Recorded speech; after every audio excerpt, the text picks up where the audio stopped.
If you're anything like me, you've probably been down a rabbit hole of home tours on YouTube and you've asked yourself, why doesn't my room feel like that? It's not that my room was bad before, it just felt like it was missing something.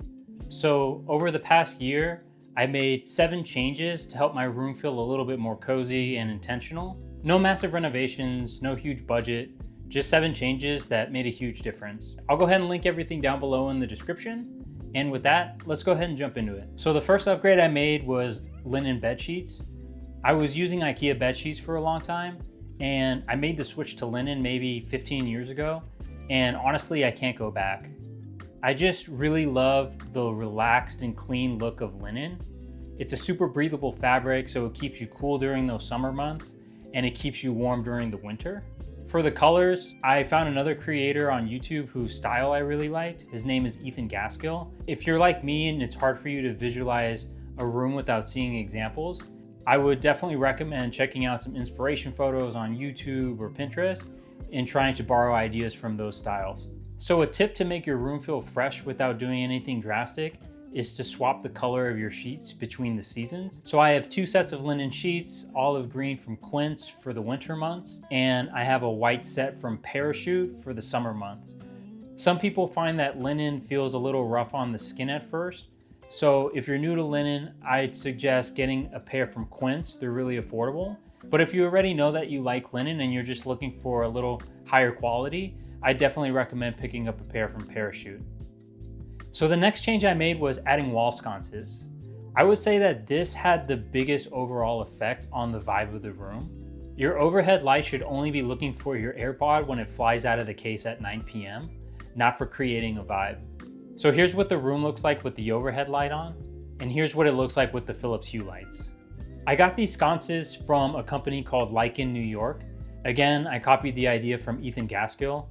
They were super easy to install. They come with screws that you can just mount to the wall, and it just plugs into the outlet. For the lighting, I put in a Philips Hue light bulb so I can just control them directly from my phone. I'd never had sconces before, and for me, this just felt like such a huge upgrade. The light that they give off at night feels super warm and cozy, and the stainless steel feels a little more masculine, which I wanted. They really tie the room together and make it just feel a little bit more grown up. The third change that I made was paint. I know that not everyone can paint their room. If you can paint your room, it makes a huge difference.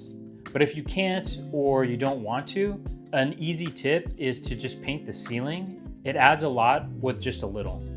Okay, this next one isn't sexy, but it makes a huge difference, and that's a mattress topper. So back pain is a real thing in your 30s. I was having back pain and I was trying everything I could to get rid of it. So I added a mattress topper. It's a really easy way to upgrade your bed without spending a whole bunch on a brand new mattress. I got mine from Saatva. It's super comfortable, it's supportive, and it feels like you're sleeping on a cloud every single night.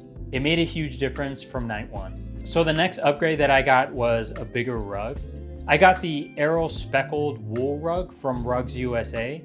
I got the rug in brown because it matched the color palette of the inspiration photos that I was looking at. And I really loved the earth tones and the way it looked with the linen. And for me, I work from home, so I share my bedroom with my office. So having a big rug under the bed helps define the sleep zone and keep it separate from the office area. So before, my nightstand felt a little bit like a dumping ground. I had 3 separate cables to charge all of my devices. And now the Anker Cube charges all 3 at once while keeping the space visually clean. The tray is just a small ceramic dish that I found at the flea market. I like it because it matches the overall color palette of the room, and it helps hold my chain and keeps things in one place versus scattered.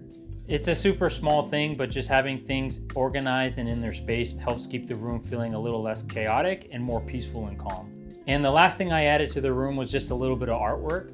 This is where you can really show your personality and what makes you unique. I found this painting of some boats at the flea market for $60. I like it because it feels more human. Everything else in the room is a little bit more modern or tech driven, so having something that is handmade adds a different feel to the room. Art is super subjective, so find something that really speaks to you. A tip is to try and find something that matches the overall color palette of the room. This one has greens, browns, and even some reddish burgundies, which I felt matched the overall vibe of the room. I also have this Lego set of the Big Wave. It doesn't really match the color of the room, but I like it, so I'm keeping it for now. So one tip is to try to buy used when you can, especially for those things that don't hold a smell. So that's things like artwork, ceramic dishes, bed frames, nightstands, anything wood really. You can find some really good deals at flea markets and Facebook Marketplace, and it makes it so that your room doesn't feel like everyone else's. All right, guys, that's it. 7 upgrades that actually change how the room feels. If you have any suggestions on things that you've added to your room that changed the vibe, please drop them in the comments below for others to see. And with that, I'll see you in the next one. Thanks for watching.